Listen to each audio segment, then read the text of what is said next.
ሚስጥራዊ ካሜራ ከጊዜ ወደ ጊዜ እየተራቀቀ የመጣውን የስርቆት ወንጀልን ጨምሮ በድብቅ የሚፈጸሙ ወንጀሎችን ለመከላከል ምቹ አጋጣሚ እየፈጠረ መምጣቱ ይነገራል። በወላይታ ሶዶ ከተማ በየተቋማቱ ወንጀል ሲፈጽሙ በሚስጥራዊ ካሜራዎች ተቀርጸው የተገኙ ተጠርጣሪዎችን በሕግ ተጠያቂ የማድረጉ ስራ እየተሰራ መሆኑን የከተማው ፖሊስ አዛዥ ምክትል ኮማንደር ሀብታሙ አሰፋ ገልጸዋል። በከተማይቱ የሚገኙ ትላልቅ ተቋማትና ሆቴሎች ይህንን ሚስጥራዊ ካሜራ ተጠቅመው የራሳቸውንና የአካባቢውን ደህንነት ሊያስጠብቁ እንደሚገባም ተገልጿል። ለተገኝ ሰይፉ ዘገባ ሀና ደረሰ።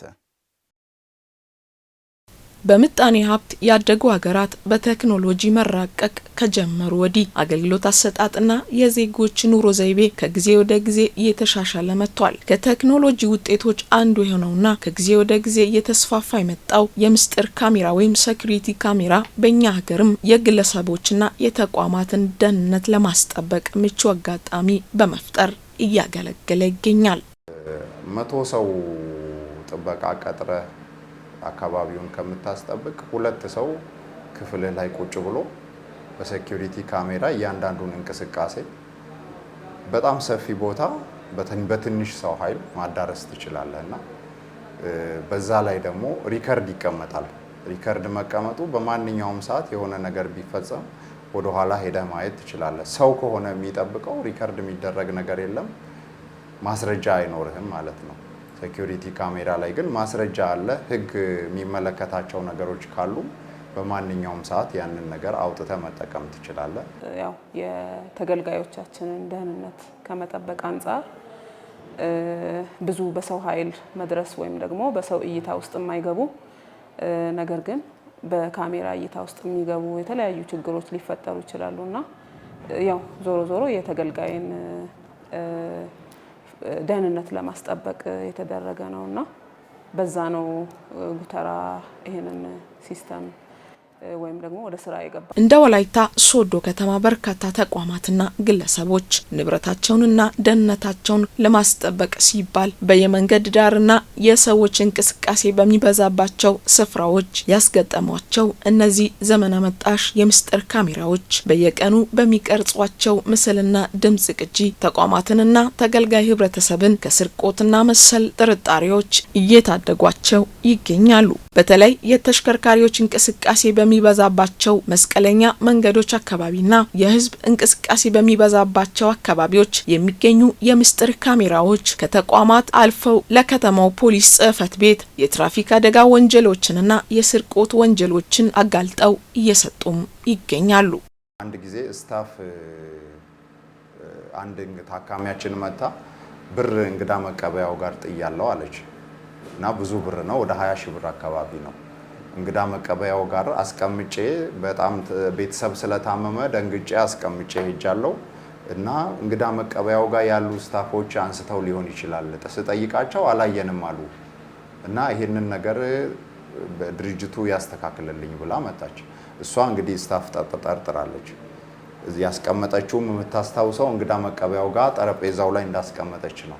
ስትመለስ አጣዋቸው እና በኋላ ላይ እንግዲህ እዛ ጋር አይ ስታፍ አልወሰደም ብለን ብንል ታካሚያችን ወይም ተጠቃሚ ክላይንት ሊያኮርፍ ነው። ስታፍ ደግሞ ወስዷል ብንል ቤቱ ድርጅቱ ስሙን ሊያጣ ነው። ከዛ በኋላ ካሜራ ላይ ስንት ሰዓት ላይ ነው እንዲህ አይነት ሰዓት ላይ ነው አለች። ያን ሰዓት ሄደን ገብተን አብረን ቁጭ ብለን እሷም እያየች ከፈትን፣ አየች። ለካ ከዛ ብር ውስጥ አውጥታ 2000 ብር ቆጥራ ለሪሴፕሽኒስቷ ከፍላ ቀሪውን ብር ቦርሳዋ ውስጥ አድርጋ ይዛ ነው የወጣችው። ስትወጣ ካሜራ ላይ ይታያል። ከዛ ይሄውና ይሄ ነው ያለው እነሱ ጋር እሷ የመሰላት ነው በቃ የገመተችው እዛ ጋር አስቀምጫለሁ ብላ ነው፣ ግን አልነበረም። እና ያን አሁን እዚህ ጋር ድርጅቱም ራሱን ስሙን ጠበቀ፣ ታካሚውም ወይም ተጠቃሚዋም እርግጠኛ ሆና ያን ብር እዛ ጋር እንዳልጣለች እርግጠኛ ሆና በነፃነት ወጥታ ሄደች።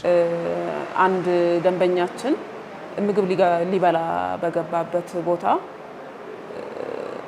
ስልኩን ተሰርቆ ነበርና በዚህ ካሜራ እርዳታ ከባለሙያ ጋር በመሆን ምንድነው ንብረቱ እንዲመለስለት ሁሉ ተደርጓል። የሰረቀው አካል እንዲያዝና ወደ ተጠያቂነቱም እንዲመጣ ተደርጓልና ከህግም አንፃር የምናገኛቸው መረጃዎች በየትኛውም ጊዜ በየትኛውም ሰዓት ካሜራው 24 ሰዓት ያው ፋንክሽናል ስለሆነ ምንድነው የሚገኙ ነገሮችን እርምጃ ለመውሰድ በጣም ጠቅሞናል። ግሪስ ሆስፒታል ሞተር ብስክሌት አቁሞ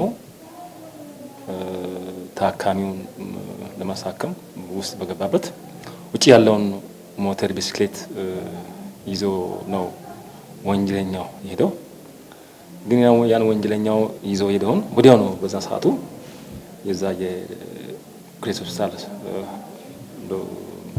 ኃላፊዎች ለፖሊስ ጥቆማ በመስጠት ይሄ ሰውዬ ሞተር ጠፍቶበታል፣ ሞተር በእኛ ግቢ ጠፍቷል፣ እኛ ካሜራ አለን መረጃ አለን ብሎ ለኛ ከኛ በልጦ ራሳቸውም ድርጅት ራሱ ለዚህ ስራ ጥሩ የተሻለ ነገር በማድረግ ካሜራ በመቅጠም ያን መረጃ በማሰባሰብ ሞተሩንና ሌባውን እጅ ከፍንጅ ተከታትለን ከቦሎሶ ሶሬ ከአራካ ውስጥ ነው ወዲያው በቅጽበት ያዝነው።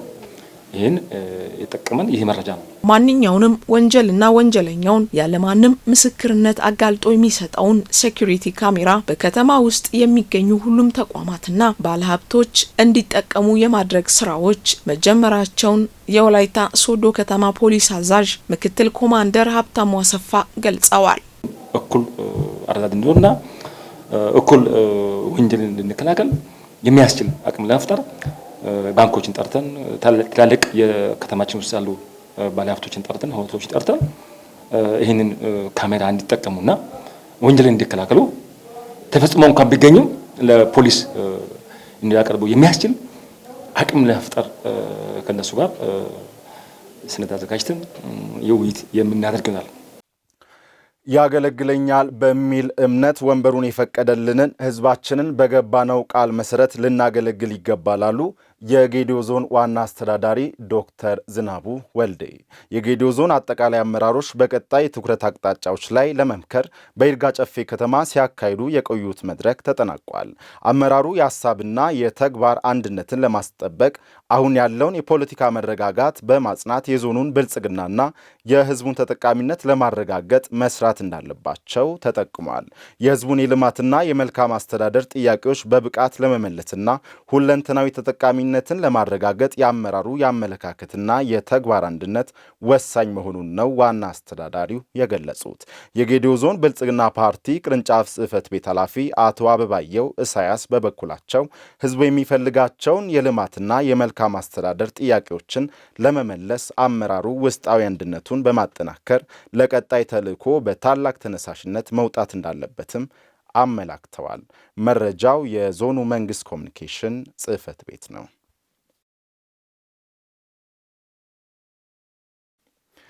ችግር ፈቺ የሳይንስና የፈጠራ ስራ ባለቤት ተማሪዎችን መምህራንንና ኢንተርፕራይዞችን ማገዝና ማበረታታት እንደሚገባ በማዕከላዊ ኢትዮጵያ ክልል የቀቤና ልዩ ወረዳ ዋና አስተዳደር አስታወቀ። የልዩ ወረዳ አቀፍ የሳይንስና የፈጠራ ስራዎች ውድድር በወረዳው በፈቃዶ አንደኛና መካከለኛ ደረጃ ትምህርት ቤት ግቢ ተካሂዷል። የቀቤና ልዩ ወረዳ ዋና አስተዳዳሪ አቶ ሞሳ ኢዶሳ በወቅቱ እንደገለጹት የአንድ አካባቢ ሆነ የአገር እድገትና ብልጽግና ያለ ትምህርት የሚታሰብ ባለመሆኑ በልዩ ወረዳው የትምህርት ጥራትን ለማሻሻልና የተጀመሩ ስራዎች ከግብ እንዲደርሱ መረባረብ ይገባል።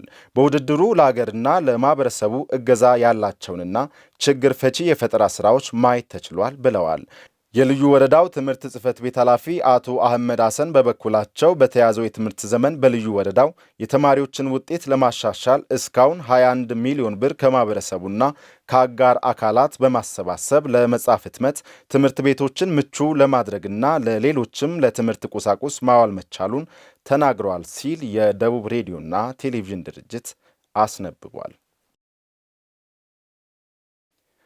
የበልግ ዝናብን ተከትሎ ሊከሰት የሚችለውን የወባ ስርጭት ለመግታት ህብረተሰቡ አስፈላጊ የሆኑ የጥንቃቄ ተግባራትን ሊያደርግ እንደሚገባ የጤና ሚኒስቴር አስታወቀ።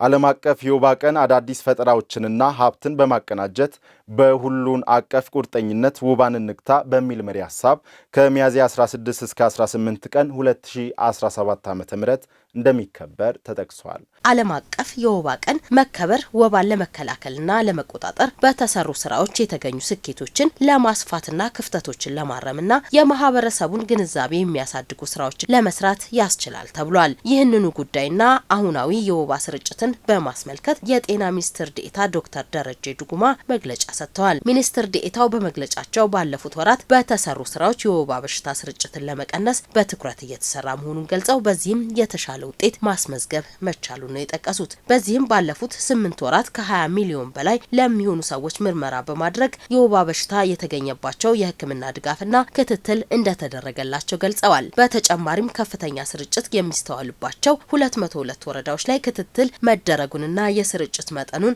ከግማሽ በላይ መቀነስ መቻሉን ተናግረዋል። ውጤቱ የተገኘው ከክልሎችና ከባለድርሻ አካላት ጋር በተደረገ ቅንጅታዊ ስራ መሆኑንም ጠቅሰዋል። ሚኒስትር ዴኤታው የዘንድሮ ዓለም አቀፍ የወባ ቀን በተለያዩ መርሃ ግብሮች እንደሚከበር ገልጸዋል። ከመርሃ ግብሮቹ መካከል ከኦሮሚያ ክልል ጋር በመተባበር ሳይንሳዊ ኮንፈረንስና ሲምፖዚየም ከሚያዝያ 16 እስከ ሚያዝያ 18 2017 ዓመተ ምህረት በጅማ ከተማ እንደሚካሄድ ጠቁመዋል። እዚህ ዓመት ከፍተኛ ርብርብ ነው የተደረገው ከፍተኛ ወባ ጫናን ለመቀነስ ታስበው ያም በማድረጋችን ከዚህ ቤት በተደጋጋሚ ሲንገልጽ እንደነበረው 222 ወረዳዎች ከፍተኛ የወባ ጫና ያለባቸውን ለይተን በሁሉም ክልሎች ውስጥ ሰፊ ስራዎችን ሰርተናል። በእነዚህ 222 ወረዳዎች የዛሬ 8 ወር አካባቢ ጫናው ከ76% በላይ የሚሆን እነዚህ ወረዳዎች ላይ ነበር። የእነዚህ ወረዳዎች ጫና በአሁኑ ሰዓት ላይ ሲታይ በእጅጉ በመቀነስ ወደ 40% ዝቅ ብሏል። ሚኒስትር ዴኤታው በኢትዮጵያ ለወባ ተጋላጭ በሆኑ ቦታዎች ህብረተሰቡ ውሃ ያቆሩ ቦታዎችን በማፍሰስና አካባቢን በማጽዳት ከፍተኛ ጥንቃቄ ማድረግ እንዳለባቸው አስታውቀዋል። በተለይም የበልግ ወቅትን ተከትሎ ሊኖር የሚችለው የወባ ስርጭትን ለመግታት ሁሉም የበኩሉን ድርሻ እንዲወጣም ጥሪ አቅርበዋል። ማህበረሰባችን የአካባቢ ቁጥጥር ላይ አሁንም ተሳትፎ እንዲያደርግ በንጽህና ግቢውን አካባቢውን እንዲጠብቅ ማድረግ ያቆሩ ውሃዎችን ቶሎ ማፋሰስ ማዳፈን ያስፈልጋል። በዚህ ላይ ማህበረሰባችን ከወዲሁ ወደ ስራ እንዲገባ መጠየቅ እንፈልጋለን። ጤና ሙያተኞቻችን ዝግጁ መሆን አለባቸው። በተለይ ደግሞ መድኃኒትና ሕክምና መሳሪያዎች በበቂ ሁኔታ መኖር አለባቸው።